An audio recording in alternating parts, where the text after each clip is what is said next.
Right. Welcome into another episode of the GT Sports Pro College Podcast 2025. This will be episode number 5, where we talk professional college sports. This is going to be a really quick one, not too long. Just a couple of things I wanted to come on and talk about that was going on here over the weekend, and some basketball, some NBA. Obviously, we're going to talk about that. Some WNBA. I'll talk a little bit about my Astros, who won the series 2-1 versus the Angels, and then maybe some NFL coming up here. So I also want to say before I start, um, my friend James is a guy that is going to come on to this podcast probably in about a week or two. He'll definitely be here before the training camp starts, NFL training camp, where he's very knowledgeable. He and I talk a lot of sports all day long when we see each other, and it's great talk. I mean, and so I said, man, why don't we just bring this to my podcast? Like we talk out here, let's bring it over to the platform. He's very knowledgeable. I know a little bit about sports. We agree on certain things we disagree on, but I think it would be really good. So I think I got someone that can go back and forth with me on sports. He loves it. I love it. He played some ball when he was younger. And so I think it'll be good when he comes on. We're just going to hit some sports, man. We're just going to kind of just, talk whatever the headlines are, football, college football, NFL, NBA. He said, whatever you want to talk about, we'll talk about. So we'll throw a topic in there and it'll probably lead us over to another topic and another topic. So there's really not a time limit. Someone may go 30 minutes, someone may go an hour and a half. I mean, it just depends on how much we get into whatever it is that we're talking about. So it'll be things that are going on today. You'll get to know the teams and players that I like. You'll get to know the teams and players that he likes. We'll definitely also be talking history. So we'll go back into the history books, the NBA, the NFL. That's what we do when we talk on a daily basis. And so we're just going to bring that conversation over onto the platform. And hopefully we'll get some people that'll watch it and like it and tune into our podcast, and it'll grow. And if you want to, chime in and you want to this is what I think about this topic. Definitely there'll be a comment section where you can comment.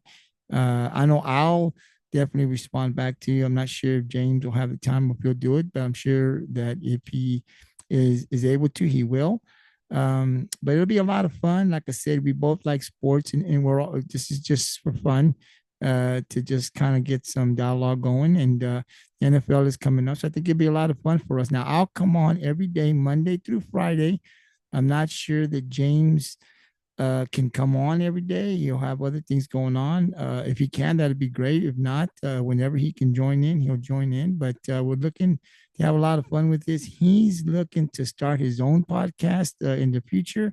So that'll be a lot of fun, So he'll come on this one, and we'll just be talking sports. It will go live. So when he comes on, it will be live. It won't be pre-recorded like I have it. So we'll be going live on the GT Sports Pro College YouTube channel. That's what we're looking to do. We're looking to go on to the YouTube channel. So you'll have to go on there to catch us. But once it's over, we'll definitely share it over to our other platforms so you can see it. Hopefully you guys will like it. I mean, we're going to have a lot of fun with it, So we're going to give our opinions, and we'll see where it takes us. And so definitely looking forward to that. He should be coming on about a week to 2 weeks. So let's get into the sports today, or this weekend. So let's start with the NBA. Congratulations to the Oklahoma City Thunder, man, Game 7 winners. I thought that they were going to win. Let me first say that I was rooting for Indiana, so I thought Indiana had a good chance to win. They were the underdogs, man, and they definitely came out, took it to a Game 7. Really gave OKC all that they could possibly want. The reason I picked Indiana, because I like their bench. I thought they were deep, and those guys all season long was a big reason why they were where they were at in the finals. Because those most of the time role players play good just at home, and they really struggle on the road. I didn't think that these guys would struggle. Their bench is good at home and on the road, so I thought that gave them a chance to win. They were up before going into game four, is where I think the tide turned. They were 2-1 with game four at home. So I thought, man, if they win this one, I didn't think it was a must win for them. But if they won that game going up 3-1, even though two of the next three were going to be in OKC, I thought Indiana would win the championship. They did not win game four. They lost that. OKC needed that game. SGA, the MVP, put the team on his back in the fourth quarter and got that win. He was huge for them, needed to be and was, and got the win. So now we go to game five, 2-2. I thought now Indiana really needs to win this one. They weren't able to get that win. So they lose game four and game five. That gave the momentum to OKC. I thought when they won game four, the momentum went back to OKC. But winning game five, I didn't see at that moment that Indiana could win the next two. They did win game six, but they didn't win game seven. So again, OKC first championship to that organization, well deserved. That's a young team, scary team that I think could they be a dynasty? You know, when James comes on, I would definitely talk OKC and get his thoughts on what he thinks if this could be a dynasty. I mean, they got to get SGA, obviously Williams and Chet Holmgren, right? They've got to get those guys assigned for the future because it's important that you keep those three together. Now, they've got some draft picks. They can be good for a long time. They can be competitive to get to the NBA finals for the next couple of years, I think. So they're going to be a tough out. They're going to be around for a while. So I don't think they're going anywhere. They're going to be really good. Now we'll get more into the dynasty and see if there'll be something of what like the Spurs were, Golden State, Chicago, the Lakers, like Kobe and Shaq. I mean, we'll see if they get to that level, but they're definitely going to be very competitive for the next couple of years, which now brings me over to Tyrese Haliburton, which is something I wanted to come on and talk about. First of all, kudos to that guy. We've talked, and James and I will talk about him because we've talked about is Tyrese a Batman for Indiana or is he a Robin? I'm not going to go into much details, but we'll definitely talk more about that, about Tyrese Haliburton when James comes on. But, he got injured. I mean, he's definitely one of the reasons, a big reason why he's at they were in the finals. But when he got injured in game, I think it was five, I came on the podcast and on my podcast, and I said that the only way, because he made a comment, Tyrese made a comment saying, if I can walk, I'll play. And I remember reading that, and I said, you know, um, as first of all, he'll as a player and a competitor, you want to play. I mean, you're going to do everything you can to play. That's just what what competitors, athletes do, especially in the finals. You want to be out there helping your team in any way you can. So I knew that was going to happen. But as a coach of the team, you have to really make that final decision. It rests on your shoulders. And for Rick Carlisle, which he's been around, I know he knows basketball, but Tyrese is going to do everything he can to convince you that he can play. Now, I said the only way that he plays, and if he can, and he's not 100%, but if he can go, then for me to let him play, I'm getting the report from my athletic trainer, my head trainer, the doctors, everybody involved. If my question is, can he, by playing, can he get worse? Could he become more serious than what it is now by him being out there? And if the answer to that is yes, then my next question is, what's the percentage? Like, well, if it's 30, 40, I mean, yes, there's a chance that he could make it worse for him. I'm not taking that chance with him. I'm not doing it. It doesn't matter how much he wants to play. We try to win without him because just the risk of him getting hurt to a point that it could cost us or cost him or cost the team for next year. I'm not taking that chance. I'm just not going to do that. No matter how much he wants to play, I'm not doing it as a coach. right? But the decision was made. I don't know if that's what he was told. I'm sure all that was talked about. So Tyrese, I said it's going to be a game time decision. I think they made the decision before they announced it that he was going to play. I think that they were waiting to see. He wasn't very he struggled somewhat in game 6, but they won that game, which I thought, and I came out and said, I thought they could win game 6 without Tyrese. They were at home, the energy, the crowd. I thought they could beat OKC without him. I didn't think he had to play game 6. If he was going to play, it was going to be game 7. He played game 6 and then he played game 7. And I mean, he was on fire to start off the game. I mean, I wish he would have finished it off because the way Tyrese was shooting the ball at the start of that game, man, he was definitely feeling it on that day. And when Tyrese Haliburton is feeling it, you got a really good chance. So I thought Indiana, I said, whoa, Indiana, Tyrese hitting his first three pointers. This is going to be very interesting. This is going to be a dogfight till the end. And I thought with the way he came out and played, I thought Indiana had a great chance to win game 7. But then he got hurt. And when he went down, I saw that it was something serious. You could just tell the way you saw his face, the way he was hitting the court, the floor, the floor. I just knew, man, this is serious. Carrying him off, and wasn't able to come back. And then Indiana's still trying to play tough, taking a 1 point lead to halftime. But then in the third quarter, you saw that defense from OKC that we've been talking about, where they just went to another level. The turnovers for Indiana just started to multiply, and they just got behind 12, 13, 15 points. And you could just see the momentum shifting, the energy going to OKC. And then I said, without Haliburton, they're done. They're just done. And even though some of the bench players came in and did everything they could to keep them in the game, OKC was just too much for them in game 7. And so, now today, Haliburton is the Achilles. He could be out for the whole season next year. And that was my concern, right? So now if you're Indiana, and look, you can say all of this now because it happened, but this was, as a coach, this is what I would have been concerned about.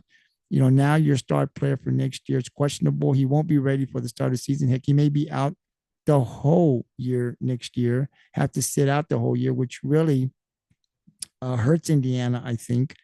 And then you didn't win the championship anyway, right? So you're worse off now than you were when he wanted to play. This was my concern. And there's no way of knowing that this is going to happen. I mean, you got to take the chance, I guess, but I wasn't willing to take that risk. I came out and said that because of what we're at now. We didn't win the championship, and now my star player may be out all next year, which really changes everything for Indiana with your star out now.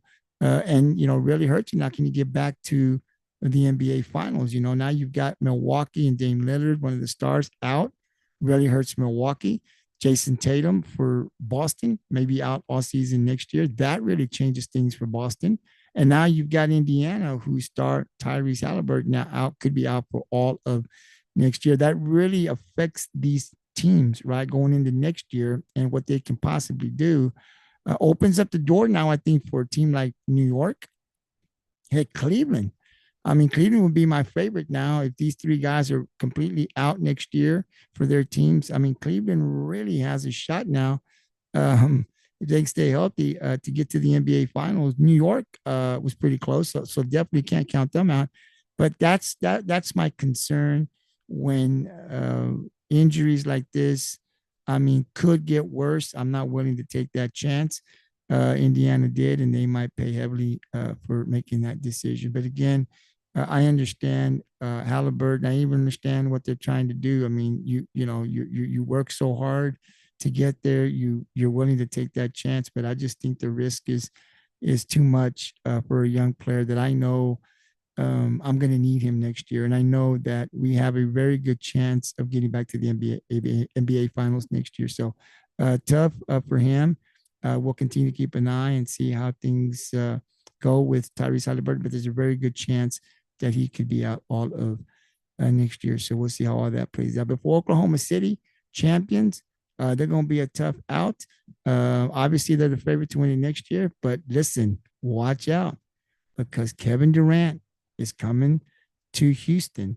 And now I think that was a great move. I know I've watched a lot of talk shows today, and there's a lot of he's too old. He's 37 years old. Why would you give a young future away for 2-3 years? Well, I'll tell you why I think it's a good move. Houston, I think, can win now. But they went game seven. They went to a game seven with Golden State. Golden State wasn't even one of the teams that was close to getting to the Western Conference, and they took out Houston. If Houston ran it back again with that same group, they weren't going to beat OKC next year, and they weren't going to beat OKC the year after. OKC is tough. They needed a superstar. Yeah, I understand Kevin Durant is 37 and maybe got a few years left, but he's still playing at a pretty high level. He's still a threat in the mid range. He can shoot the three. I know defensively he's not great, and he's not what he used to be when he was younger.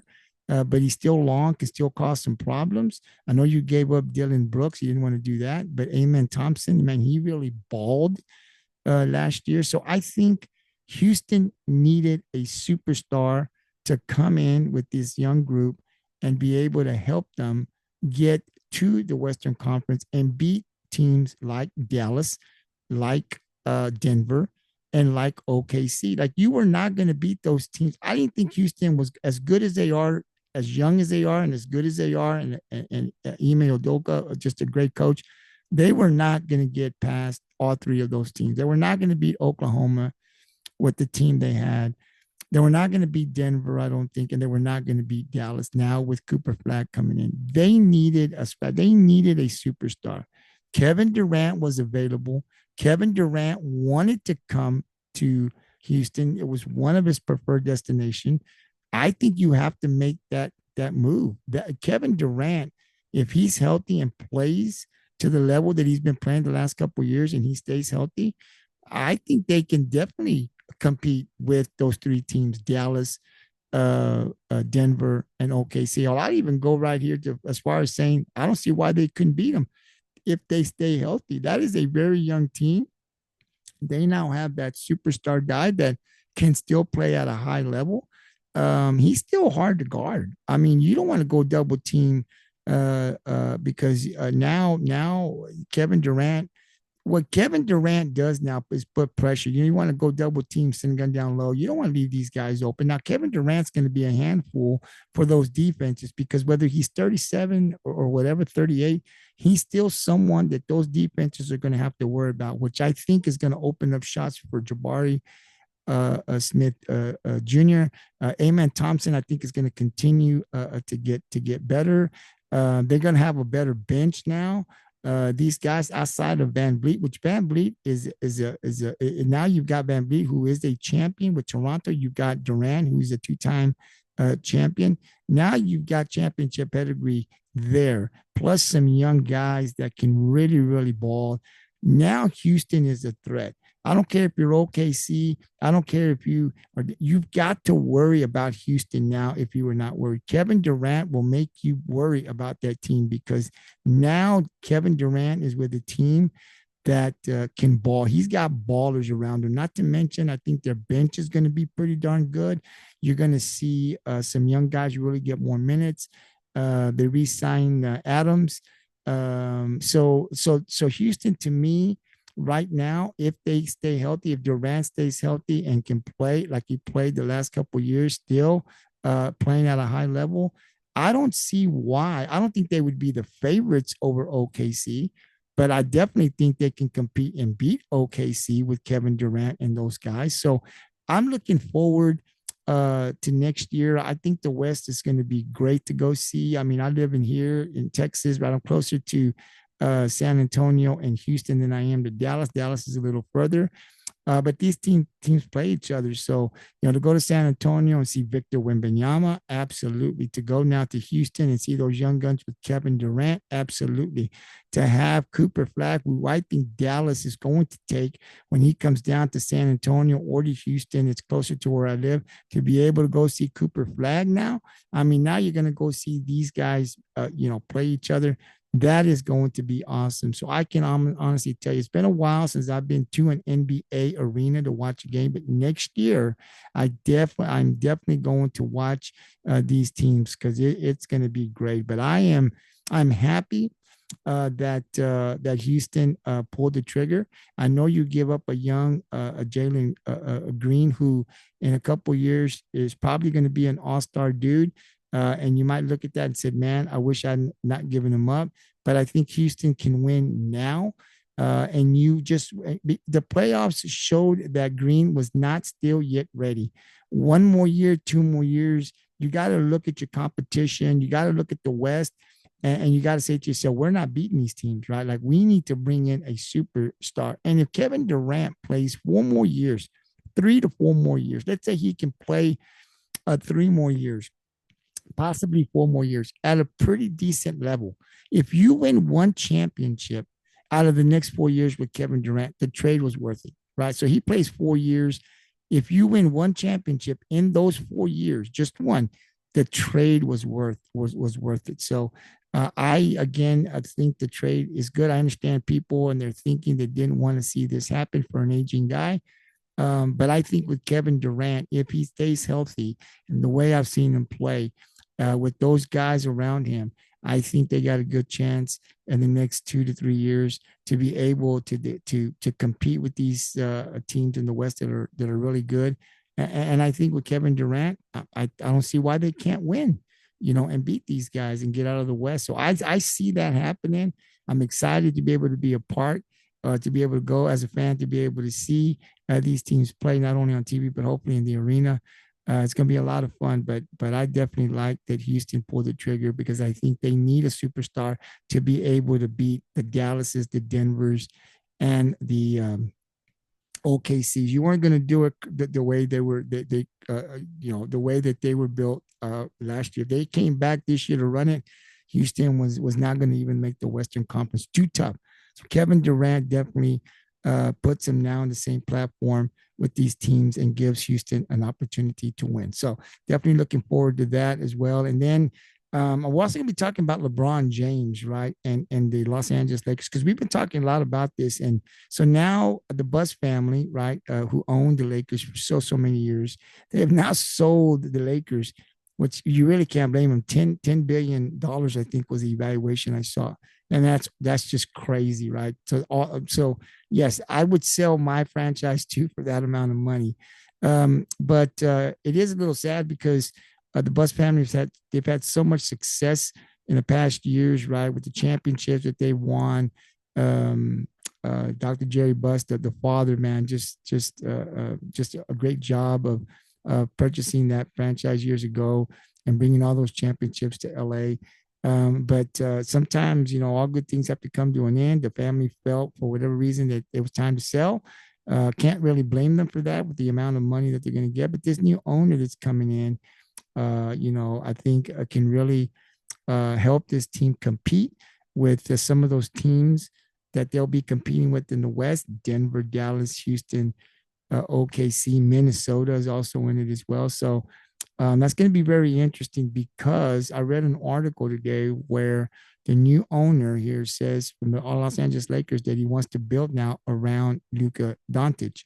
So where does that leave LeBron James? I don't think this new owner is going to be spending 50 plus million a year for a guy that's over 40. So it's going to be very interesting to see, to pay attention, to see where LeBron fits in. If he still, let's say, wants to play another 3 years, are they going to be there? Is it going to be there with the Lakers? And if it is, I cannot see this new owner paying him $50 million or so, even though he still can play. You are 40 plus years old. So that's going to be something I'm going to be keeping an eye on because if LeBron stays, he needs to take a cut and pay because I don't see them paying him that amount of money. That's just my opinion. Give me a second.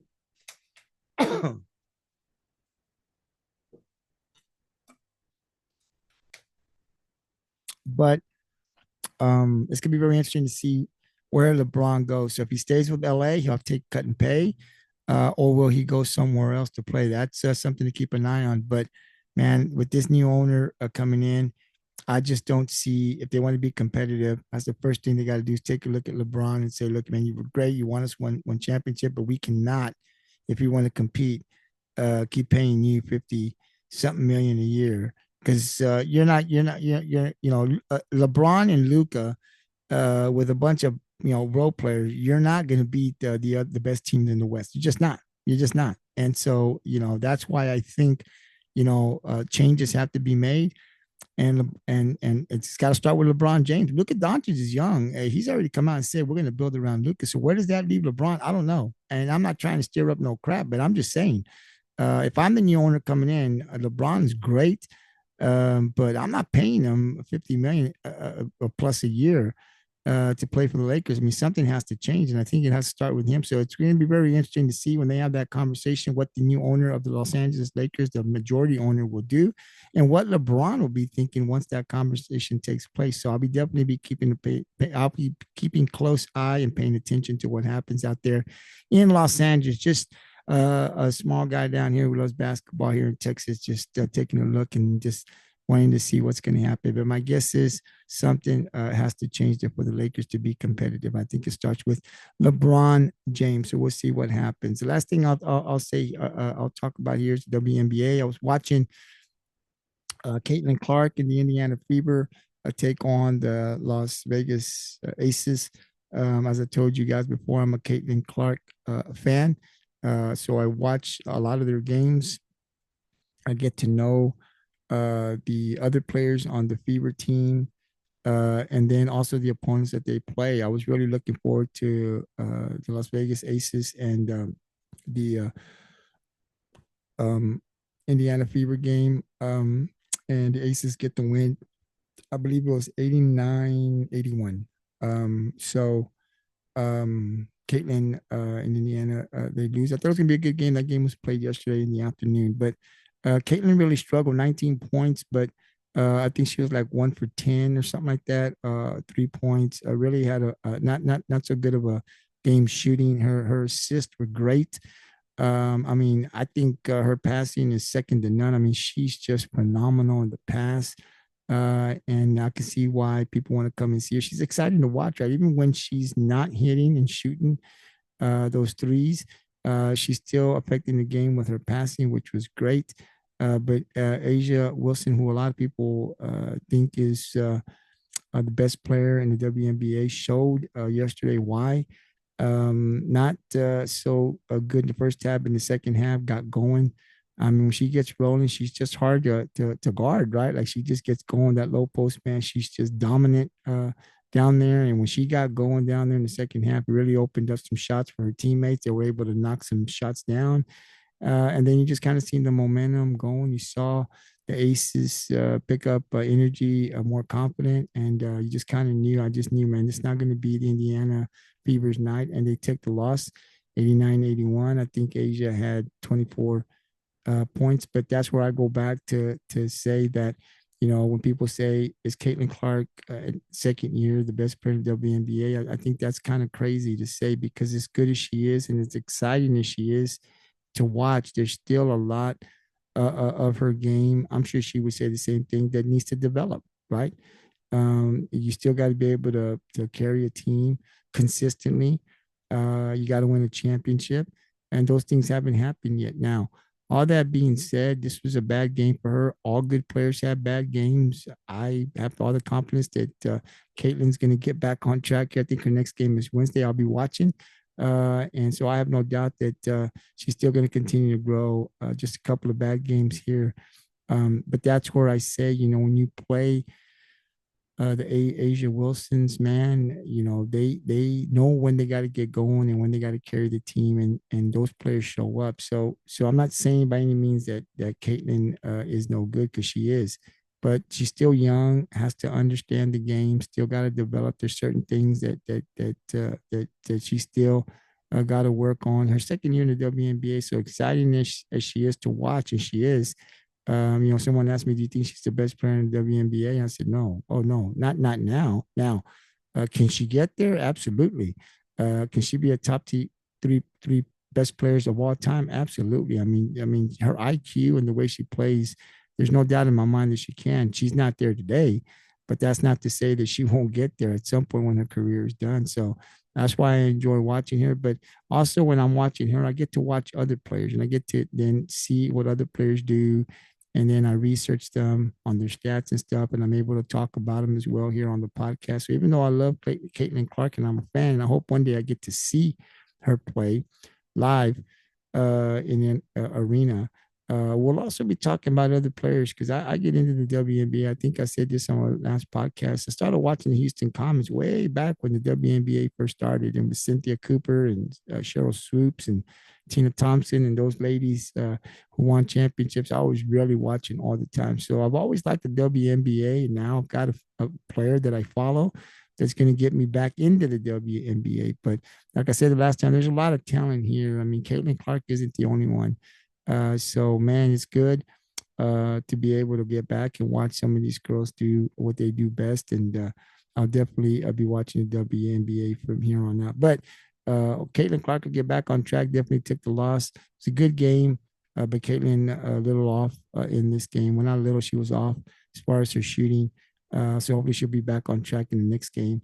And the Aces get the win 89-81. So again, just wanted to come out here and talk a little bit about the NBA, the WNBA. My Astros got the series win over the LA Angels 2-1. They'll start another series tomorrow. We'll talk more about that in the afternoon. But definitely the Astros are doing good, man. With all the injuries that we have, a lot of people out to be able to still be in first place by 5 games and still winning series. And that is awesome. So hopefully we get some of those injured players back because we'll need them. We can't sustain can continue to win with all these injuries that are going on. So we have to get some of those players back and get healthy. But considering where we are with the injury bug and where we're at now and the way we're playing, awesome. Mauricio Dubon playing great. Jeremy Pena offensively playing great. And those pitchers have really stepped up and done their job. The bullpen, Josh Hader, man, he's been what now worth all the money because this year he's just been great for us. So we're going to need him and the bullpen to continue to do what they do. You know, when we go to them, when we have a lead, protect that lead, get that win.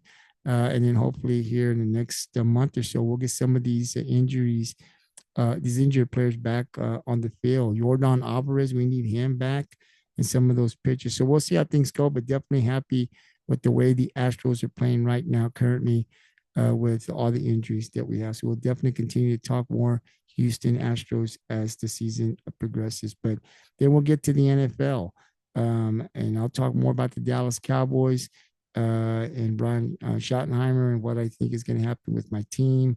We'll kind of break down every position as we continue to do this podcast every day. Like I said, we're going to come on Monday through Friday. We'll talk about other teams as well.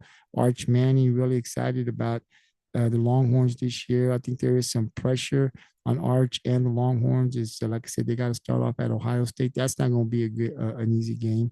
And then they got to go to Georgia.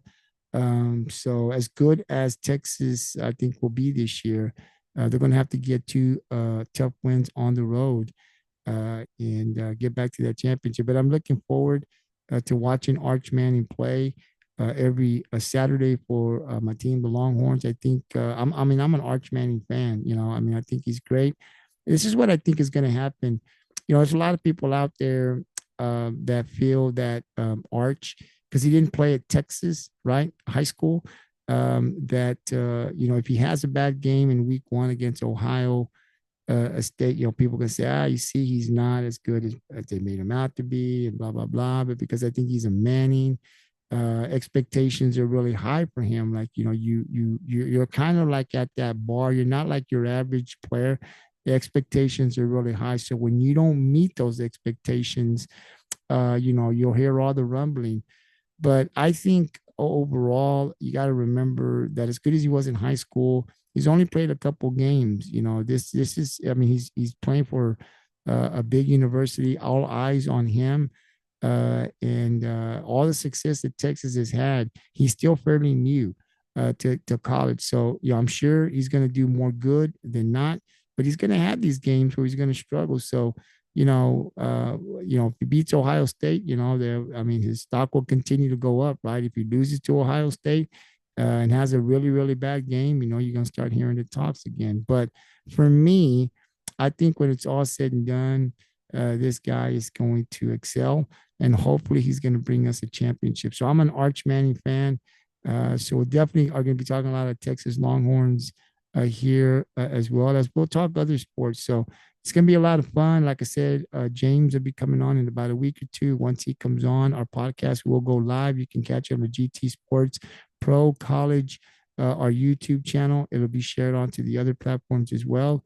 But we're just going to talk professional college sports. So if there's something that that you like and you want to get, hey, you want to talk about this? Like I said, we'll talk UFC. We'll talk. I don't know if James watches wrestling, but we'll talk boxing. I asked him what are certain topics that he wanted to talk about, and he said, "Man, sports. Whatever you want to talk about, we'll talk about." So we usually hit football, basketball. We didn't hit a lot of baseball, so I don't know how he feels about all of that, but kind of basically gave me the green light. Whatever you want to talk about, we'll talk about. So going to be hitting all kinds of topics, but I'm looking forward to him coming on in about a week or two. And like I said, the podcast, it'll really just range. There won't be a time limit. Sometimes we may go 30 minutes. Sometimes we may go an hour and a half. It just depends on the conversation and how good it's getting. But definitely looking forward to him coming on here real soon. And we'll definitely, out of all of the sports, we'll definitely be talking football that's coming up, NFL and college. Should be a lot of fun. So thank you for tuning in. Well, you're going to be catching it here in a minute because it's not live, but I'm going to upload it here in a minute. Definitely take a look at it. Hopefully you like the podcast as we continue to try to improve this. I have other podcasts that I do as well. This one's just for fun. I love talking sports. And so now I've got someone's going to come on and we're going to be able to go back and forth. Should be a lot of fun. Thank you very much. Just talking a little bit of NBA, NFL, MLB, and the WNBA. So we got some boxing. I think we got some UFC, or boxing. I think it was boxing that's coming up here on Saturday. So we'll definitely be talking about that. And then the NBA draft is Wednesday. So tomorrow and Wednesday, we're definitely going to spend some time talking about the draft and seeing who the Spurs will take at number 2. And I'm sure Cooper Flag is going to go to Dallas at number 1. But we'll definitely talk more NBA draft tomorrow and on Wednesday. Again, the draft first round starts on Wednesday, I think at 7 o'clock or so. So definitely the next 2 days, we'll definitely be talking the NBA draft. Have a good night, and I'll talk to you guys tomorrow.